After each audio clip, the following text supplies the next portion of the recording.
All right, we are here at the Ebbi Buffet, a classic, and we're gonna take the ferry over to the other side, to the Lupa Sziget, a place in Budapest that I have not yet been. Well, not really in Budapest, but close enough.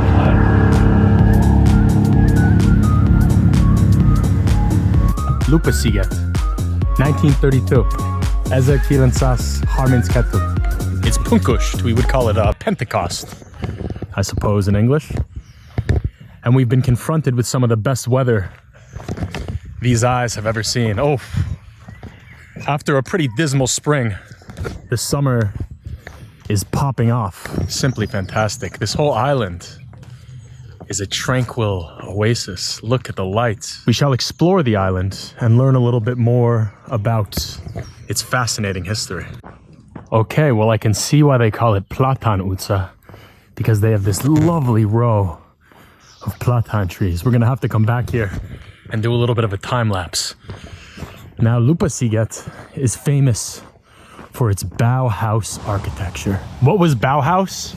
Bauhaus was a modernist architectural movement. It originated in Germany. We're talking in between the wars, World War I and World War II. This is kind of Bauhaus itself, but you know, we're not gonna get lost on this one here.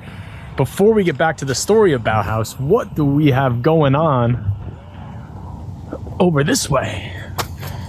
Nagyon érdekes. It appears to be some sort of flood. Okay. I wonder if that's because the duna is super high. You can see right through the trees there, the end of the Megyeri híd. I call it the Alexa Bridge because it's got two giant A's. And it's a little bit regrettable because before this bridge was here, the Lupa Sziget was truly as peaceful as you could possibly imagine.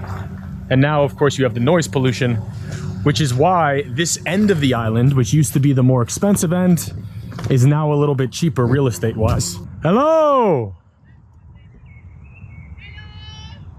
Egészségedre! Egészségetekre! Ah, you gotta love it. The summertime is amongst us. What a nice touch. A gyerekinta. Csak kis gyermekeknek. Szülei. Felügyeletel. Here we can see a prototypical example of Hungarian Bauhaus. This one was designed, as many of the houses on the island were, by Lajos Kozma, Lajos. He was sort of King Kozma of the Bauhaus movement in Hungary. Bauhaus, it began in Germany in the interwar period. We're talking 1919 to 1933. Probably the preeminent man in all of Bauhaus was Walter Gropius. And Bauhaus, it focused on a radical departure from the old way of doing things. The Baroque, neoclassical, over-the-top styles of the pre-war period, they were torn asunder by the bloodshed and death that occurred during the First World War. And the liberals of Germany were looking for a new way to express themselves. And they settled on Bauhaus. What was Bauhaus exactly? Well, as we said, it was a departure from the old way of doing things. It was a radical reimagining of form and function and style.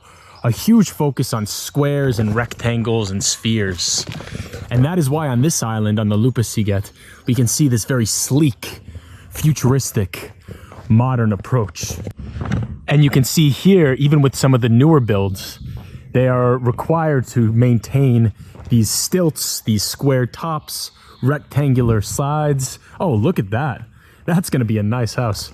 They say that the building costs here are 2 to 3 times more expensive than on the mainland because, of course, you gotta ship all the materials over the Dona. A Dona. Szörvesvegyi Ipari Kutató Intézet üdülője. They got a slide coming down here from the treehouse. Wow, lucky kids. Whoever parents those are, I gotta say, lucky kids. So back to the story of the Lupa Sziget in particular. It's obviously flooded with Bauhaus. And in 1932, this island was parceled out, piece by piece by piece by piece, to become the holiday paradise resort that we see here today. All right, we will continue our tour down at the other side of the island, but first, let's get a little tipple at the Shani Bachi Buffet, 1993. We got here the signature red and white kotskak. Luxus. Bauhaus.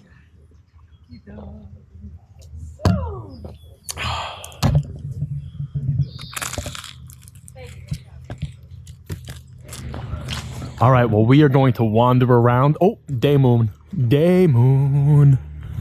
and just have a little bit of a Bauhaus festival. So Kozma Lajos, he had fairly inauspicious beginnings. He was born on the Puszta in Somogy megye. That's Kopan country for you all in the audience. And you would never think that a guy born on the Puszta in Somogy megye would become one day the preeminent man in Hungarian Bauhaus modernism. But alas, he did. Although born in 1884, when he got his start, Bauhaus wasn't really a thing. He was more into secession, Art Nouveau. Imadom. And then after Art Nouveau secession, Kozma Lajos, he began to incorporate a lot of different architectural elements into his furniture making. That was what he was first known for, was furniture. And his furniture was this very unique style. It combined, as we said, the Art Nouveau, some classical notes, a little Baroque, and they even called it Kozma Baroque. So unique. And Hungary at this time, interwar Hungary, was a very fascinating period of history. Incredibly fascinating. I mean, you had just had World War I, which was probably, without a doubt, more devastating for Hungary than for any other nation. Perhaps Austria, if you want to combine the Habsburgs into one group. But you need to know, the Treaty of Trianon, which was part of the Paris Peace Conference and the larger Treaty of Versailles, it took 70% of Hungarian lands. Trianon today is still known as the national apocalypse. And these interwar years in Hungary were a time of turmoil. Of course, you had in 1919 Béla Kun and the first communist revolution. But that frizzled out and was replaced by Admiral Horthy and his white horse and this sort of pseudo monarchy that was desperate, absolutely desperate, for an irredentist reclamation of the territory that was lost. Jönnyörű. Igen. Hol laktok? Pesten. Milyen kerületben? Én 15? 14. 14-15. 14? Zugló. Now back to Kozma Lajos. After his dabbles in the world of furniture, he turned in the 1930s increasingly to architecture. And that is where he turned from the Baroque to the Bauhaus. These houses here, not really Bauhaus. More like Slovak Velvideki stílus. There you go. Ping pong table underneath. And Kozma Lajos, when this island was named after this dude, Lupa Peter. Lupa Peter, he was a landowner in Pomaz, and they called it the Lupa Sziget. Now the thing is, back in the day, before the regulation of the Danube, which happened during the Reform era, we're talking early 19th century, Széchenyi István, and all of the advancements in technology and engineering that came to Hungary, there were many islands littered around this area, but they were flooded over, and this one came into its current shape, the Lupa Sziget. And there were some people that hung around here for sure, but it was 1932 that the island became a holidaymaker's haven. And that is when Kozma Lajos came into the picture. I mean, the fact that we are still in touching distance of the capital is totally shocking. Bauhaus up the wazoo. You know, the romantic in me is just a little bit heartsick that the bridge is so close by over there. But what can you do? Modernity, huh? Modernity, modernity, modernity. You really feel for the people though that bought houses over here and now have the noise pollution to deal with. But this guy doesn't seem to mind. Here we can see Bauhaus, Bauhaus, Bauhaus. It's a very interesting architectural movement. I mean, one of the most fascinating things about Bauhaus is that when you see it, you think 20 years later, you think 1950s, you think modernism, modernism, modernism. But this was like the pre-modernism, that little sliver of time between the wars. Oh, it was a very depressive time in a way, but also strangely optimistic before the absolute devastation of World War II. But of course, World War II did come. And the forms and the styles that were created during the Bauhaus times were carried over in a whole new sort of sense. Oh, nagyon érdekes. Bauhaus, Bauhaus, Bauhaus.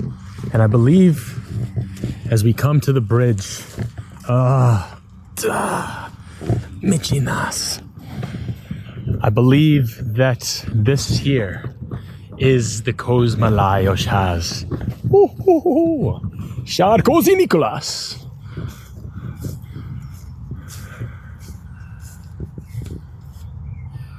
Bauhaus. Say it one more time. Bauhaus. Say it one more time. Bauhaus. Let me tell you, those Bauhaus folk, they really knew how to make a porch.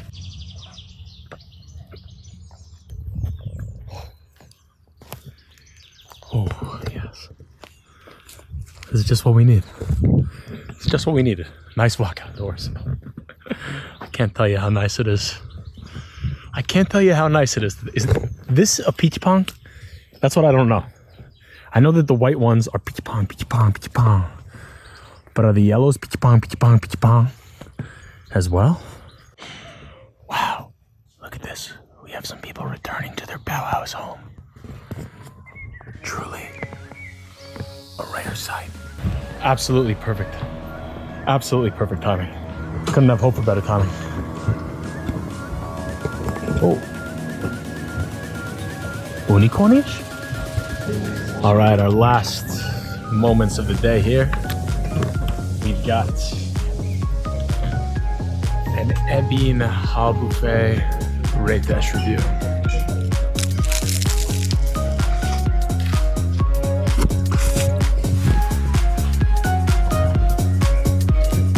That was nearly a disaster. But it is amazing.